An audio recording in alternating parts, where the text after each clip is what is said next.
L'année 2016 s'annonce très mal. Ninja et Yolandi du groupe The Antwoord se convertissent au crime pour survivre dans un monde où plus personne ne paie pour écouter leur musique. Sony tente de nous faire croire que le secret de la conscience humaine réside dans le processeur de sa PlayStation 4. Et les fabricants de flics en ferraille préfèrent concevoir des machines de guerre plutôt que des robots critiques d'art. Alors que je suis sûr que ça pourrait être très sympa. Tu dégages!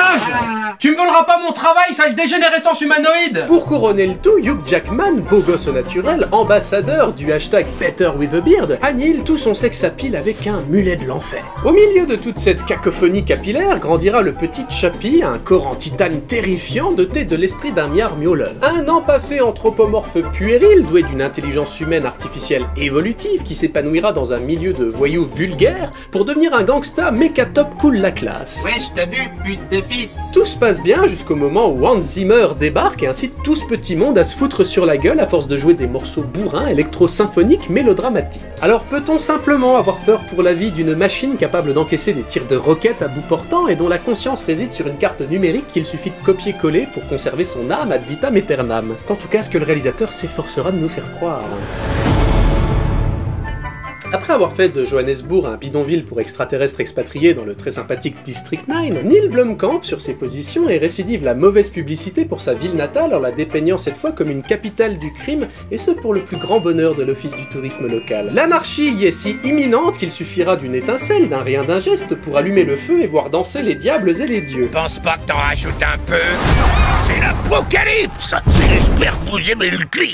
Chose assez rare pour être mise en surbrillance, le film fait fi des lois de la robotique d'Isaac Asimov, habituellement ligne directrice de ce genre de science-fictionnerie. En effet, il est question ici d'un enfant robot qui sera élevé par un duo d'anciennes stars de rap rêve déchues qui l'éduquera pour en faire un délinquant bling bling. Un androïde wesh wesh, c'est là-dessus que repose l'originalité maîtresse du métrage dont le ton aussi maladroitement entre black potage tout droit sorti d'un épisode de Futurama et premier degré pompeux digne des plus grandes prises de tête de Christopher Nolan. Pas d'inquiétude, l'humour te fera oublier l'inconsistance des dialogues, l'action rythmée te détournera des évidences scénaristiques paresseuses, et le charisme physique des acteurs adoucira les angles coupés au couteau de leur personnalité caricaturale. On se retrouve par exemple avec un Hugh Jackman dans le rôle d'une de ces figures insupportables de cinéma que j'appelle personnellement les confinis. Le confini, c'est une vilaine personne dont l'existence scénaristique n'a d'autre intérêt que de personnifier le mal absolu. Le genre d'entité pour qui aucune empathie n'est permis et dont on devrait pouvoir déceler la perfidie aussi rapidement que si c'était marqué sur son front en lettres de feu. Un personnage cliché comme on n'en avait pas vu depuis le militaire raciste d'Avatar.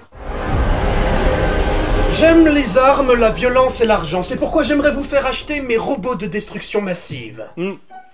Pas besoin. La criminalité est déjà en baisse. Grâce au robot de votre collègue, là.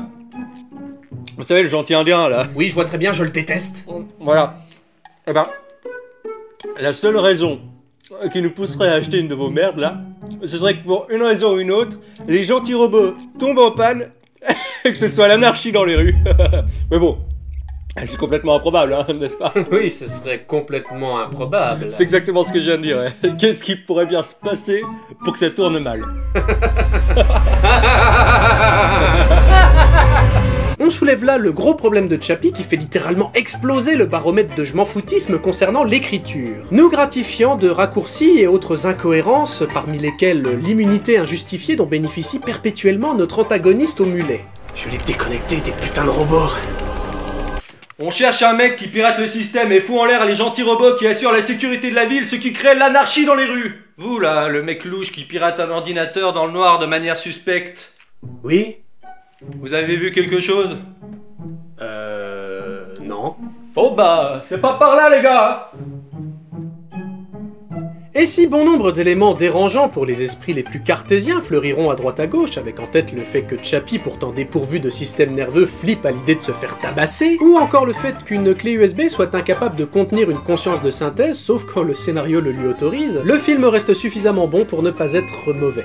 Suffisamment bon pour ne pas être mauvais, le vlog de Baf. Charlton Copley, acteur fétiche de Neil Blomkamp après avoir été looping dans l'agence tourisme et l'inoubliable roi Stéphane dans Maléfique, en fait moi j'avais complètement oublié, prête sa voix et sa gestuelle au petit Chappie par le biais de la performance capture. Une prestation à laquelle je n'ai pas vraiment pu assister puisque je me suis tapé le film en VF, et au passage une des plus pourries du monde. Pourtant généralement je suis indulgent. Chappie est donc impérativement à regarder en VO, ne serait-ce que pour profiter de l'accent sud-africain. Chappie, if you want to be in the gang, you have to be cool like daddy.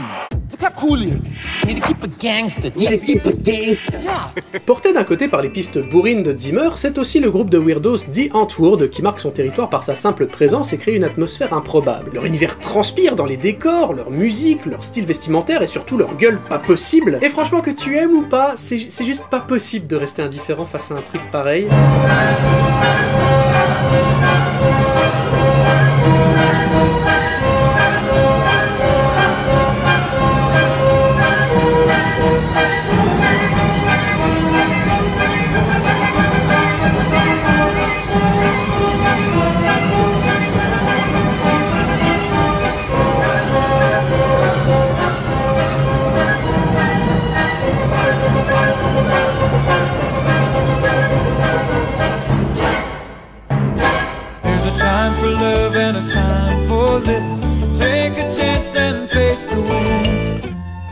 Chappie se regarde et s'apprécie pour ce qu'il est, un divertissement de qualité. Cependant, impossible pour moi d'en faire l'éloge, ne pouvant pas décemment fermer les yeux sur une narration si grossière et formatée qu'à ce niveau-là c'est plus des ficelles, c'est du cordage bateau. Bien qu'assumée à 200%, la trame et la mise en scène déçoivent par le conformisme affligeant qui constitue l'exosquelette du film. Il y avait là un fort potentiel pour que ce paquet de chips croustillantes à l'emballage brillant puisse accéder à un titre autrement plus ambitieux que simple divertissement de consommation jetable.